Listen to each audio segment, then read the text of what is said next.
नमस्कार। व्योम टीवी के इस पॉडकास्ट कार्यक्रम में श्रीमान मैं उमेश आपका स्वागत करता हूं। नगर निगम का चुनाव 2026 में न केवल बिगुल बजा है बल्कि प्रत्याशी अपने आप को उसी सक्षमता के साथ लाकर रखना चाहते हैं जिसमें त्याग, सेवा और समर्पण की बात चहुओर कही जा रही है। तभी इन्हीं सारी मुद्दों को लेकर आज आपके साथ फिर रूबरू करवाएंगे विजय झा जी हैं, जो कि सामाजिक चीजों के साथ राजनीतिक परिशिष्ट की भावनाओं को न केवल समझते हैं बल्कि आंकलन करके एक बेहतर चीज लाकर रखते हैं। पहले तो हम लोग उनका इस पॉडकास्ट में स्वागत करें। धन्यवाद व्योम टीवी, उमेश जी, दोनों को धन्यवाद। क्या कुछ लग रहा आने वाले समय में भैया, अब धनबाद जैसे जगह पर तकरीबन 30 दिग्गज वैसे महापुरुष अब कह लेते हैं सीधी भाषा में राजनीतिक में, जो अपना किस्मत आजमाएंगे, तो क्या आपके तरफ से एक रहेगा स्टेटमेंट कि वाकई में ये किस्मत आजमाना है या एक राजनीति का दंगल चल रहा है? चुनाव कोई भी हो, 29 उम्मीदवार खड़े हैं अब वापसी के बाद, विड्रावल के बाद। चुनाव कोई भी हो, जहां प्रतिस्पर्धा हो जाती है तो वह दंगल का रूप ले ही लेता है, क्योंकि हर आदमी चाहता है कि मैं इस दंगल में विजयी होकर उभरूं और मैं ही सबसे बेहतर हूं। यह भावना भी रहती है और सब दंगल को जीतना भी चाहता है। ये इसलिए दंगल, छोटा दंगल तो आप कह ही सकते हैं। अभी अच्छा, क्या एक चीज को देख रहे हैं, एक अखबार में, एक लीडिंग अखबार में एक मैटर छपा था कि सबसे अधिक पैसे वाले 14 करोड़ के मालिक हैं और सबसे कम जो 2 लाख के मालिक भी हैं। तो ये 14 करोड़ वर्सेस 2 लाख का खेल है या वाकई सेवा वाली बात रहेगी इनके साथ?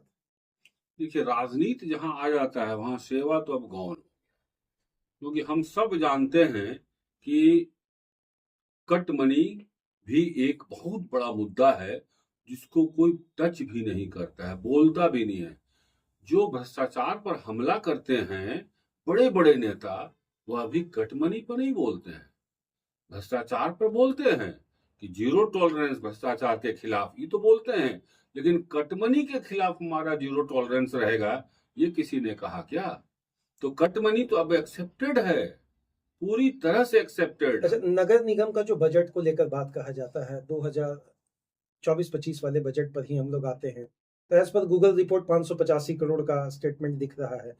350 के आसपास का खर्च का भी आंकड़ा बताया जा रहा है। तो ये 6 साल जो नहीं हुआ काम, इसकी जवाबदेही कौन लेगा? निश्चित रूप से चुनाव बहुत लोगों के कंधे के भरोसे घोषणा होती है, लड़ा जाता है।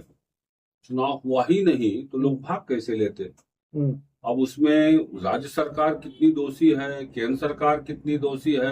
क्योंकि केंद्रीय चुनाव आयोग है, वह तो सीधा केंद्र से संबंध है, केंद्र सरकार, उसके तहत राज्य निर्वाचन आयोग और राज्य सरकार की भी भूमिका है।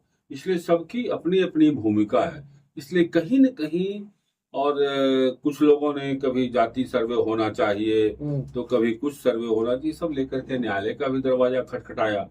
इसलिए किसी एक को दोषी इसमें नहीं ठहरा सकते। अच्छा, अब पहले मेयर वगैरह का चुनाव अगर लास्ट टर्म की बात करें तो बड़ा लोग संकुचित रहते थे कि नहीं, इतना आसान नहीं है, उतना आम जनता तक पहुंचना, पांव पैदल वाली तो बात है नहीं, एक बहुत बड़ा क्षेत्र है। लेकिन इस बार दंगल में इतने लोग जो उतरे हैं, क्या हम इसको स्वार्थ की राजनीति का संकेत मान सकते हैं कि नहीं? जो कटाक्ष विजय झा जी रखते हैं अपने तरफ से, तो क्या ये बात हम रखें कि ये संख्या अचानक इतना कैसे बढ़ा? देखिए, अब एक नया दौर में जी रहे हैं हम लोग, एक नया पैटर्न चल पड़ा है।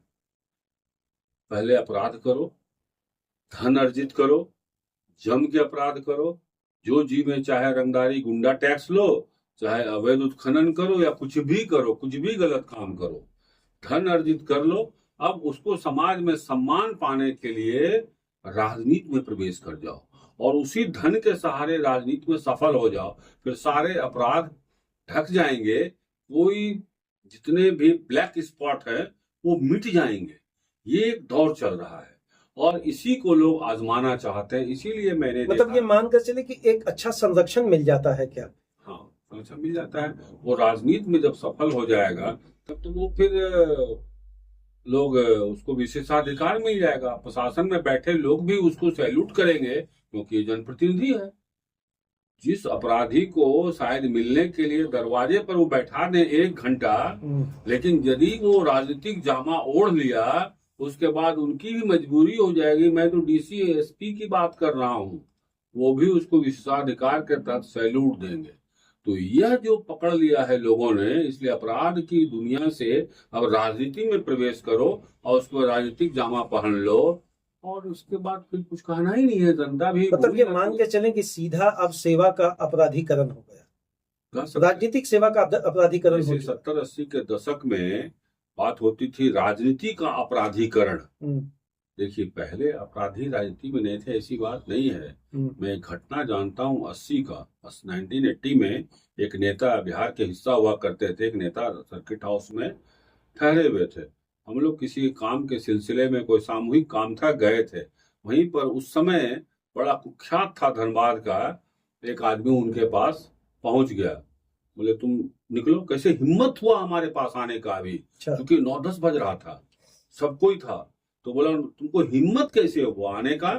पता लगा कि वो करीबी भी था, मंत्री महोदय के वो करीबी थे। इसके बावजूद मंत्री जी ने कहा तुमको हिम्मत कैसे हुई अभी आने का? जाओ रात में आना, 10 बजे के बाद आना। लेकिन आज ऐसा है क्या?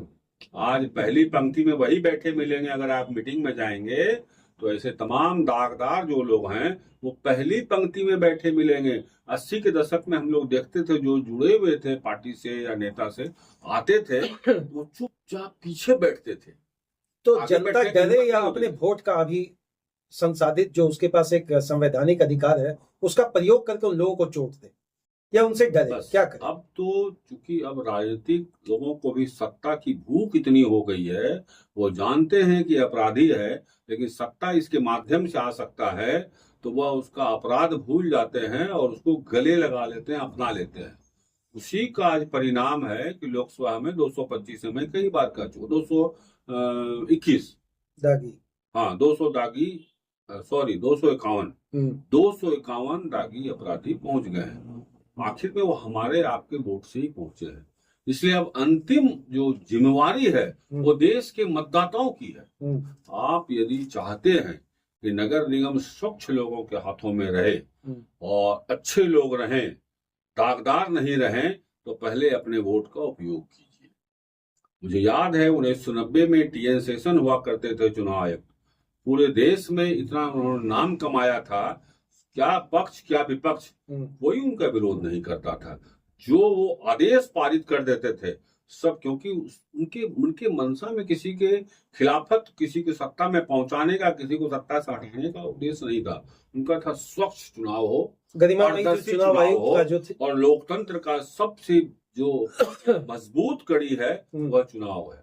चुनाव के माध्यम अच्छा, क्या कुछ एक तो उन्होंने एक अपील किया था देशवासियों से टीएन सेशन ने कि जब आप 10 रुपए का 80 का बात 90 कि 10 रुपए का मिट्टी का घड़ा लेने जाते हैं आप, तो कितना ठोक बजा के देखते हैं, कहीं ये लीकेज तो नहीं है, कहीं पानी चू तो नहीं जाएगा। तो 10 रुपए की घड़ा के लिए जब इतनी आपकी निगाहें चौकस रहती है, तो आप अपना भविष्य, अपने गांव समाज का भविष्य, अपने जिला का भविष्य, अपने बच्चों का भविष्य जिसको सौंपने जा रहे हैं, उसमें कितना आपको सतर्क रहना चाहिए वोट की हैसियत से। और दूसरा उदाहरण दिया था उन्होंने कि जब आप अपने बेटे और बहू, इसके बेटी के लिए जब रिश्ता करने जाते हैं, तो जिन चीजों पर आप जितना बारीकी से ध्यान रखते हैं, इस परिवार में करना चाहिए नहीं करना चाहिए, कहीं कोई ये लड़का कोई व्यसन का शिकार तो नहीं है, कितना खोजबीन करते हैं, तब आप रिश्ता तय करते हैं। और आप किसी भी ऐसे आदमी को वोट दे देंगे अपना, जिस पर भविष्य है आपके बच्चों का, आपके समाज का, अगली पीढ़ी का, हमारे लोकतंत्र का। ये 2 उदाहरण उन्होंने दिया था। मुझको लगता है ये दोनों उदाहरण सटीक है। हर मतदाताओं को अपने जीवन में उतारना चाहिए और सबक लेना चाहिए कि हम अगर लापरवाह बने रहे, अगर जात धर्म और पार्टी पर वोट देते रहे, तो जैसे लोकसभा में 251 पहुंच गए हैं, तो नगर निगम पर भी कब्जा अपराधियों पर। अच्छा, एक मेयर अगर आपके पास आते हैं विजय जी और आपसे ये सवाल करते हैं कि आखिर क्या तंत्र में सुधार आप चाहते हैं, अगर एक मेयर आते हैं आपसे, धनबाद जिला का अगर मेयर जो भी बन जाता है और आपसे ये तमाम जो कटाक्ष आप करते हैं, जो आलोचनाओं के बीच में आप रखते हैं चीजों को, अगर वही आपसे पूछते हैं कि आप क्या सुधार चाहते हैं, तो क्या सिस्टम आपकी तरफ से उनके लिए? पिछली बार जब चुनाव होने की बात थी तो उसमें मैंने भी दावा किया था कि मैं लड़ूंगा मेयर के लिए। तो मुझसे पूछा गया कि आप पहला काम क्या करना चाहेंगे। तो मैंने कहा था मैं कट मनी को इतिहास बना दूंगा नगर निगम में। तब दूसरा सवाल था मीडिया का कि आप कैसे करेंगे। तो मैंने कहा था मैं एसीबी के एंटी करप्शन ब्यूरो को सरकार से रिक्वेस्ट करके उसका कार्यालय नगर निगम कार्यालय में खुलवाऊंगा, ब्रांच, और वहां लोगों से अपील करूंगा जो लोग काम के लिए आते हैं, अगर आपसे पैसा मांगा जाता है तो आप तुरंत एसीबी ऑफिस चले जाइए जो उसी परिसर में रहेगा। और मैं ऊपर से 3 तल्ले पर ऑफिस है, मैंने कहा था कि फाइल लेके ऊपर आना होगा नहीं सैंक्शन के लिए, मैं नीचे उतर करके सैंक्शन वहां कर दूंगा। और 10 आदमी कर्मचारी जब जेल जाएंगे 11वां कोई पैसा मांगने का हिम्मत नहीं करेगा। तो ये संकल्प शक्ति होनी चाहिए और शुरुआत अपने से करनी पड़ती है, तब मेरे बात का असर होगा। अच्छा, धनबाद में क्या कुछ लग रहा है कि मेयर का चुनाव जो 6 साल के बाद अपने धरातल पर आया है, विकास होगा या फिर इसी तरह का एक टर्म चला जाएगा जहां 6 साल चला गया? मैच हमको दिमाग में आ जाएगा कि हमारे पास एक मेयर है जिनके पास संसाधित जो भी चीजें हैं या एक वित्तीय बजट मिल जाएगा, लेकिन जो बजबजाती नालियां हैं, जो झूलता तार है, जो स्ट्रीट लाइट की कमियां हैं, वो यथावत रहेगी कि कुछ परिवर्तन आप देख पाएंगे इसमें? देखिए, हम लोग अक्सर देखते हैं कि नगर निगम तो बहुत है देश भर में, लेकिन इंदौर हर बार से अभी सबसे स्वच्छ शहर का तगमा ले रहा है। इंदौर लगातार 1 बार 2 बार कोई ले सकता है किसी भी तरीके से, आजकल तो बहुत हो गया है ये सब, बहुत ईजी, लेकिन लगातार वो वोटिंग के माध्यम से, सर्वे के माध्यम से इंदौर लगातार सबसे स्वच्छ शहर में गिनती होगी। वहां 2 बजे रात से सफाई होना शुरू हो जाता है, 2 बजे रात से, ठीक है, 2 से 8 तक का एक टीम है, फिर 8 बजे दूसरी टीम आएगी जो दूसरे जगहों पर सार्वजनिक स्थलों पर सब करेगा। तो विजन होना चाहिए। विजन यदि होगा, योग्य व्यक्ति आएगा, पढ़ा लिखा व्यक्ति आएगा और उसको कुछ करने की तमन्ना है, धनबाद को जानता है, समझता है, धनबाद के बारे में चिंतन किया है, काम के बारे में, वह अगर सोचने समझने की शक्ति होगी, सब ड्रीम प्रोजेक्ट होगा उसके दिमाग में कुछ, तब उसको उतारने का प्रयास कर सकता है। लेकिन उसके पास इतनी समझ तो होनी चाहिए धनबाद को क्या चाहिए। आज डीएमएफटी फंड लौट जाता है, खत्म नहीं हो पाता है। आज इतना ज्यादा प्रदूषित शहर है हमारा, इंडिया के 10 शहरों में धनबाद है। क्या हम AQI लगा सकते हैं? क्वालिटी इंडेक्स अगर लगा दें, सब प्रोजेक्ट 12 एरिया है, 12 एरिया में हम लगा दें एयर क्वालिटी इंडेक्स, पता तो चल जाएगा कि कहां पर सबसे ज्यादा हो रहा है और किस समय ज्यादा होता है, किस समय, सुबह में, दोपहर में, रात में। तो ये जब पता चल जाएगा तब हम उस समय 4 घंटा के लिए कुछ उपाय कर सकते हैं। वहां जल छिड़काव कराएंगे 4 घंटा के पहले, 4 बजे से अगर होता है तो हम 3 बजे जल छिड़काव करा देंगे, रुक जाएगा। मतलब सर्वे हो रहा है, सर्वे इंडेक्स नहीं आइडेंटिफाई किया जा रहा है? नहीं है। एक ठो आप देखेंगे कि SSLNT कॉलेज से पहले एक लगा हुआ है, एक। अभी वैसे जहां सबसे कम ट्रैफिक है वहां आपने लगाया, जहां सबसे अधिक ज्यादा ट्रैफिक है वहां लगाना चाहिए। ये भय है आपको कि जहां ज्यादा है वहां लगा देंगे तो एक्सपोज हो जाएंगे। एयर क्वालिटी इंडेक्स अभी 400। अच्छा, जाम की समस्या को लेकर नगर निगम की तरफ से कभी कोई पहल नहीं दिखा धनबाद। एक गया पुल आज से 20 साल पहला वही सहारा था लोगों का और आज भी वही है। तो ये जाम की समस्या को लेकर क्या रिव्यू आपके दिमाग में आता है कि वाकई गवर्नमेंट एक अपील करना चाहिए और ये लागू करना चाहिए सब अधिकारियों को भी कि हम ओवरटेक नहीं करेंगे। अगर लेफ्ट लाइन बंद है, मैं लेफ्ट में सफर कर रहा हूं तो मैं रुका रहूंगा, जब तक लेफ्ट क्लियर नहीं होगा मैं नहीं बढ़ूंगा। आप मेघालय का एक मैं फोटो दिखाऊंगा आपको, दाहिने एकदम क्लियर है, रोड एकदम क्लियर है, लेकिन बाएं कम से कम 200 गाड़ियां खड़ी है, कोई ओवरटेक नहीं कर रहा है। यहाँ क्या है, लगता है कि वो इधर तुरंत हमको ओवरटेक करके फिर जरा सा जगह मिलेगा वहां अपना चक्का कम से कम 2 व्हीलर घुसा देगा, फिर तो लाचारी है, आपको उसको जाने देना होगा। यह जो कल्चर है यह सबसे ज्यादा इसको ट्रैफिक को डिस्टर्ब करता है। हम अपना बारीक इंतजार करें, हम ये ट्रैफिक अभी बंद है, लेफ्ट हम खड़े हैं और अपनी जगह पर खड़े हैं, ओवरटेक नहीं करें। मैंने देखा लंदन में जाम में फंस गए, कोई व्यक्ति हॉर्न नहीं बजा रहा था, 20 मिनट तक एक गाड़ी ने हॉर्न नहीं बजाया। हम लोग सोच सकते हैं क्या 20 सेकंड में इतने हॉर्न, 20 मिनट में इतने हॉर्न बज जाएंगे, अच्छा खासा आदमी बहरा हो जाएगा। और इतने हॉर्न बजा यहाँ तो प्रेशर हॉर्न की एक नई हाँ, चली है हाँ। प्रथा। ऐसा फोकसिंग लाइट अच्छा, बड़ा ऐसा लाइट मारेगा आपको कि आपकी आंखें पूरा चौंक जाएंगी। नगर निगम में एक बहुत बड़ा समस्या है जल।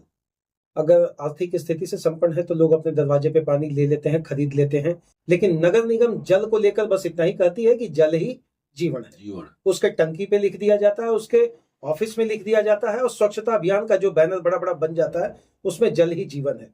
आपको कभी ऐसा महसूस हुआ, आप भी नगर निगम के क्षेत्र के अंतर्गत रहते, कभी नगर निगम के अधिकारी या उनके जनप्रतिनिधि ने जल को लेकर एक बहुत बड़ा मिशन और विजन रखा हो?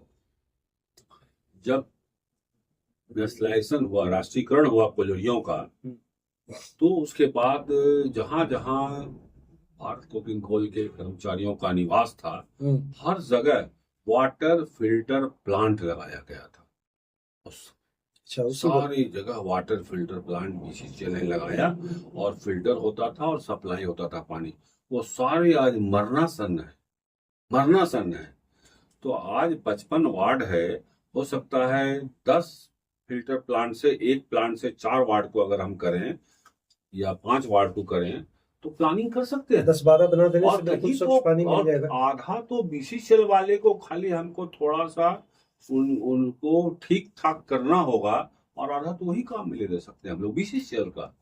आप चले जाइए यहाँ बाघमारा में एक था, वहां लगा हुआ, एक बार जाने का अवसर मिला था, कुछ प्रॉब्लम आया था, तो वहां बहुत बड़ा वाटर फिल्टर प्लांट लगा हुआ था बाघमारा इलाके में।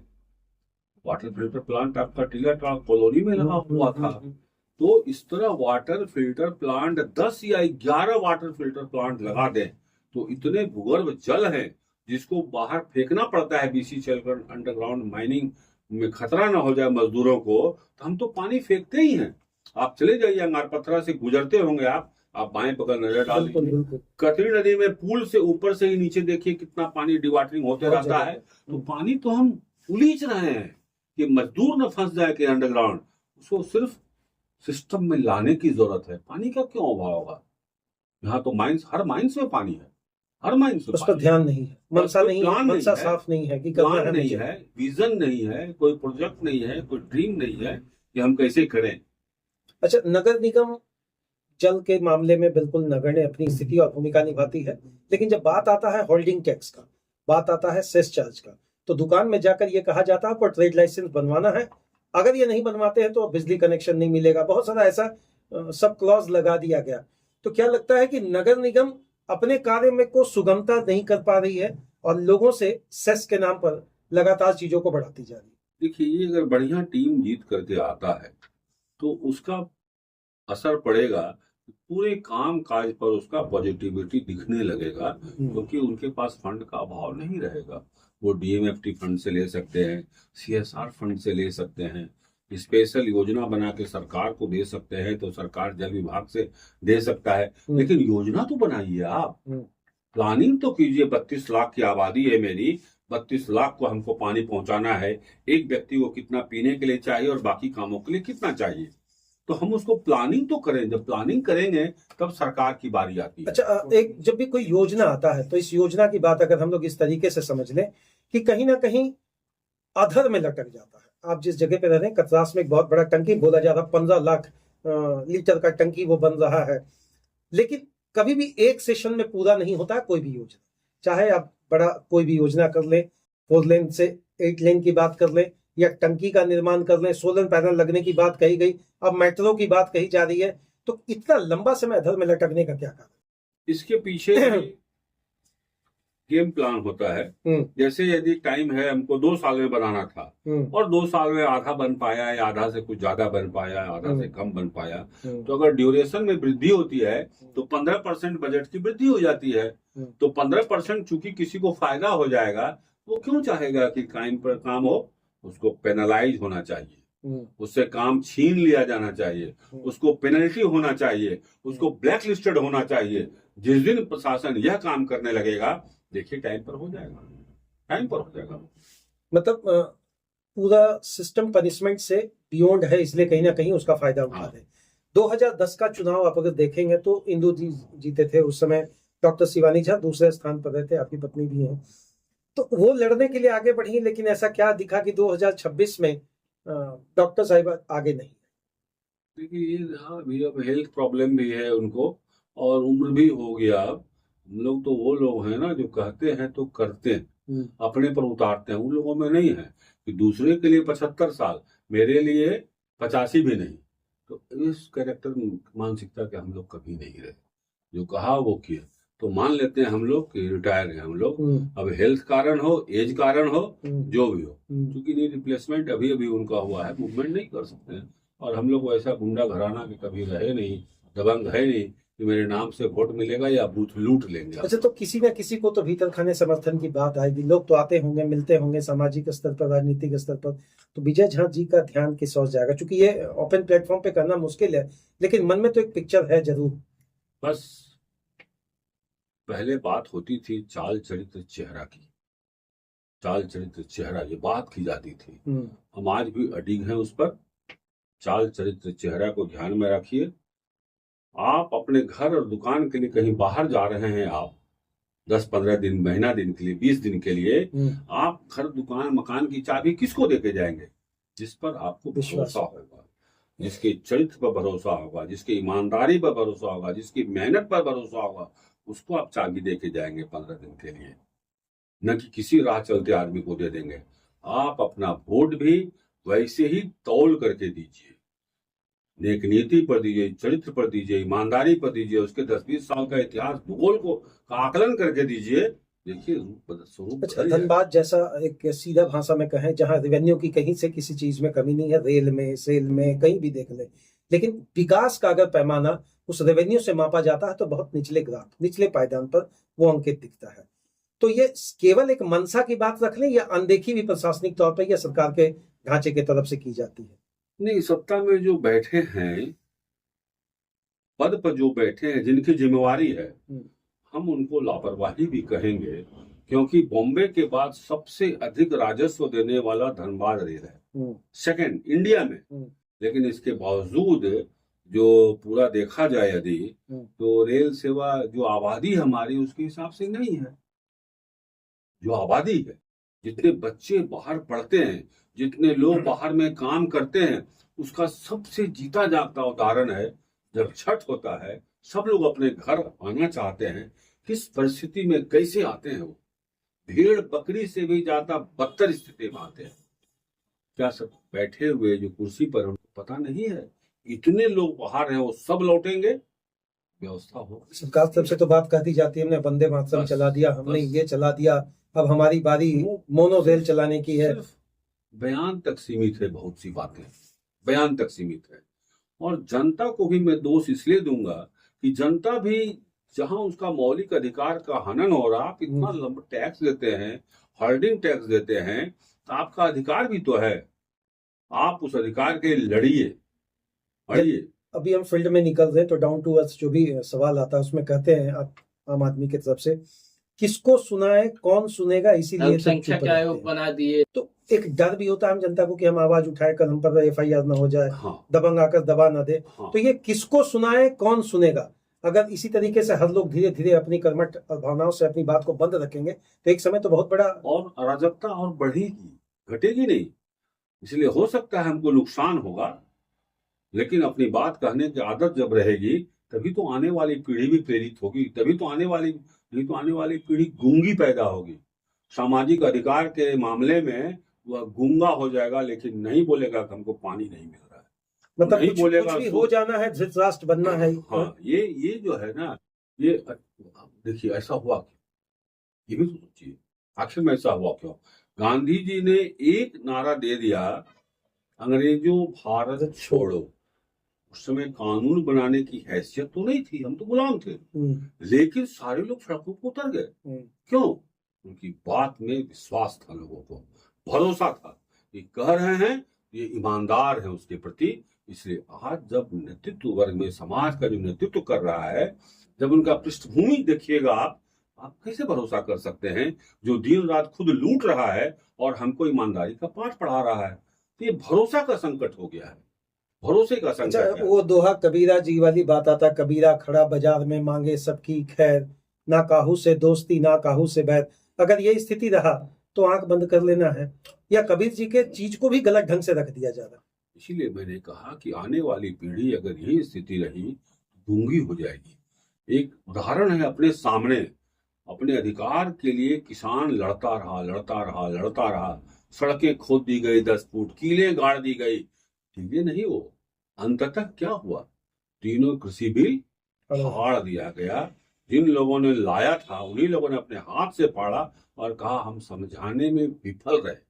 ये है एकता और आंदोलन की ताकत आज भी है, लेकिन चूंकि नेतृत्व समाज का जो कर रहे हैं उस पर भरोसा उठ गया है, उनका चाल चरित्र और चेहरा जो है वो कथनी करनी में मेल नहीं खाता है, इसलिए आम आदमी टूट गया है, आम आदमी सड़क पर नहीं उतरना चाहता है। 3 सवाल के साथ वाइंड अप करेंगे विजय जी। पहला ये बताएं कि जनप्रतिनिधि को क्या सलाह आपकी तरफ से रहेगा, सीधा अगर सलाह, चूंकि आप बहुत चीजों को समीकरण वाइज देखते हैं, उनको क्या सलाह देंगे? जनप्रतिनिधि जो होना चाहिए वो समाज का प्रतिबिंब है, हमारा अगुआ है, हमारा नेता है, इसीलिए उसके चरित्र में से आकलन होना चाहिए, उसका चरित्र दिखना चाहिए ऐसा कि हम अपने बच्चों को बोले देखो ऐसा आदर्श रूपी बात।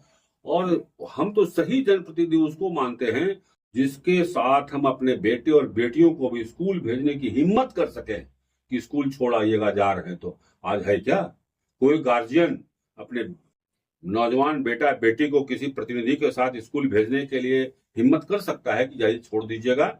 उसको उस प्रतिनिधि पर ही भरोसा नहीं, उसके चरित्र पर भरोसा नहीं है। इस दौर से हम गुजर रहे हैं।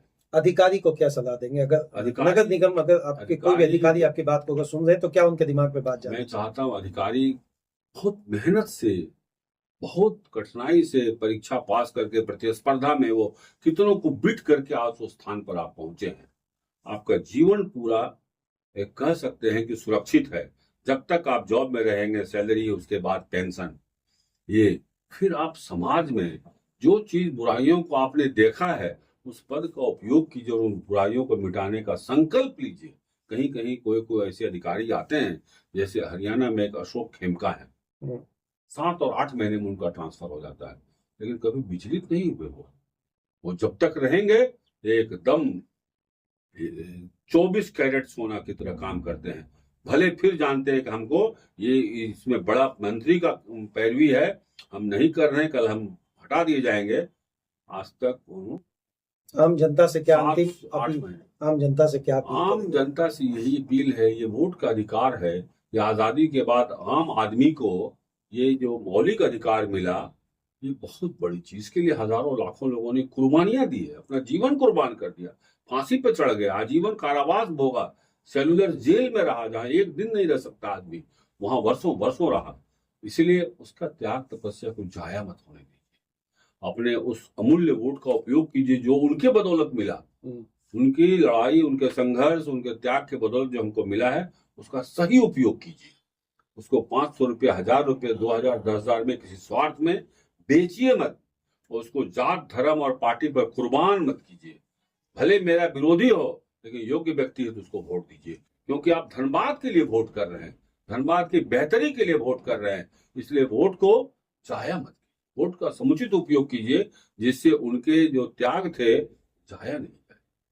बहुत बहुत धन्यवाद। जिस तरीके से नैतिक और नीति दर्शन की बात को आपने पूरे इस एपिसोड में रखा, एक बात तो स्पष्ट है कि भैया आप अपने बच्चे को, बहुत बड़ा जो मुझे समझ में अभी तक जो निकल कर आया इस पूरे नॉन वाइंड अप सेट के इस एपिसोड में, अपने बच्चे और बच्ची को क्या आप उस जनप्रतिनिधि के साथ कहीं भेज सकते हैं? यह एक ऐसा सवाल है जो कहीं ना कहीं अगर आप मार्मिक ढंग से, सामाजिक ढंग से, आर्थिक, सामूहिक, नैतिक, दैहिक किसी ढंग से अगर समझना चाहे तो मुझे लगता है यह परिकल्पना नहीं बल्कि इसी समाज का यथार्थ है जो भी। बहुत बहुत धन्यवाद।